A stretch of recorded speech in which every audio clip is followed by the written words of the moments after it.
सरकार जब साथ में बनी तब भी पूर्वांचल में सबसे ज्यादा सीट्स मायावती की आई थी। वहां का जो वोटर है वो स्पेशली ओबीसी और बैकवर्ड है, और स्वामी प्रसाद मौर्य हो या धर्मपाल सैनी हो या दारा सिंह हो, इन सब का जो वोट बैंक है वो मैक्सिमम ओबीसी है। और जिस रणनीति से बीजेपी ने सरकार बनाई थी वो नॉन यादव ओबीसी था, क्योंकि यादव और एमवाई फैक्टर हमेशा सपा के साथ रहा है। तो इस बार जो नारा अखिलेश की तरफ से दिया गया नई सपा है, नई सपा है, वो कहने का मतलब सिर्फ यही है कि इस बार समाजवादी पार्टी केवल एमवाई फैक्टर के भरोसे नहीं है, और जो नॉन यादव ओबीसी है वो एक स्पेशल टारगेट पर है अखिलेश यादव की। यही रीजन है, आप महान दल को जोड़ लीजिए, आप ओम प्रकाश राजभर को जोड़ लीजिए, आप और दलों को, कृष्णा पटेल को जोड़ लीजिए, शिवपाल सिंह यादव भी अब साथ में आ गए। जितने छोटे दल, आज रावण से जो भीम आर्मी चीफ है उनसे भी मुलाकात हुई और गठबंधन लगभग तय माना जा रहा है। जितने क्षेत्रीय दल हैं, जो ओबीसी और बैकवर्ड क्लास जो सबसे ज्यादा यूपी चुनाव में वोट करता है, कहना गलत नहीं होगा, उन सबको अखिलेश यादव साथ ले आए हैं। तो जो स्ट्रैटेजी कहीं ना कहीं बीजेपी ने 17 चुनाव में निभाई थी, अपनाई थी, जब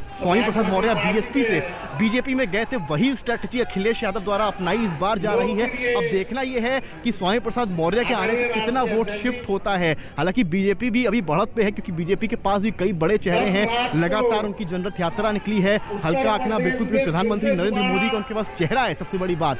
अब देखना यह है कि जो प्रधानमंत्री नरेंद्र मोदी का चेहरा है उसके खिलाफ अखिलेश यादव की जो एंटी इनकम्बेंसी जो ये रणनीति लाए हैं, अपार्ट फ्रॉम ये जो एमवाई फैक्टर है उसके अलावा जो रणनीति नॉन यादव ओबीसी की है और बैकवर्ड क्लास को साथ में लेने की है, देखना ये है। और सबसे एक और चैलेंज जो अखिलेश के सामने ये है कि सीट शेयरिंग किस तरह से करते हैं। 29 सीट्स अनाउंस करी गई है आरएलडी की तरफ से, जिसमें 19 आरएलडी के हैं और बचे जो है वो समाजवादी पार्टी के हैं। बीजेपी में स्वतंत्र देव सिंह का ट्वीट भी आता है जिसमें वो कहते हैं कि तुष्टीकरण की राजनीति जिस तरह से सीट्स आई हैं उसमें 9 मुस्लिम चेहरे हैं, कुछ जाट हैं और 3 ब्राह्मण हैं, तो नपी तुली सीट्स पे नपी तुले हर रिलीजन को, हर कास्ट को एक तरह से जगह देने की कोशिश अखिलेश ने करी है। अब देखना ये जो छोटे छोटे दलों को ये ला रहे हैं, चाहे शिवपाल हो या राजभर हो, इन सबको सीट्स में एडजस्ट कैसे करते हैं। और ये भी देखना होगा कि ऐसे समय में अक्सर ये भी होता है कि सीट्स कम मिलने के कारण कई बार छोटे दल छोड़कर सामने वाली पार्टी का रुख कर लेते हैं। तो ये भी देखना जरूरी और अहम है अखिलेश के लिए कि वो ले तो सबको आए हैं, संभालते कैसे हैं, रोकते अपने पास कैसे हैं। क्योंकि इस वक्त जो हवा है,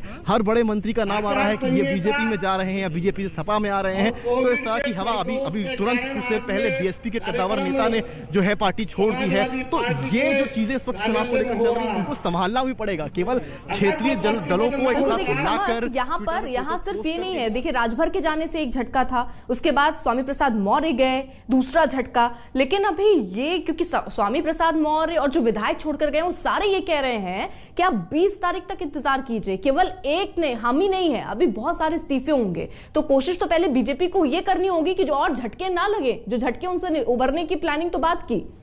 पदाधिकारी और नेतागणों को देखिए, धर्म सिंह सैनी ने जब आज तक को कल इंटरव्यू दिया तो उन्होंने ये बात एकदम साफ कही थी और आज तक से कहा था कि 20 तारीख तक हर दिन एक मंत्री और उसके साथ 2 से 3 एमएलए बीजेपी छोड़ेंगे और समाजवादी पार्टी जाएंगे। और अगर आप रुख देखिए क्या होता है, आप शुरुआत से अगर देखेंगे मौर्य के केस में, स्वामी प्रसाद मौर्य पार्टी छोड़ते हैं, जैसे ही उनका रेजिग्नेशन लेटर आता है सोशल मीडिया पर, तुरंत अखिलेश यादव की तरफ से एक तस्वीर ट्वीट की जाती है, उसमें अखिलेश बगल में खड़े होते हैं और वही लाइन लिखी होती है। ठीक है, रोकना होगा आपको, एक छोटे से ब्रेक के लिए यहाँ रुकना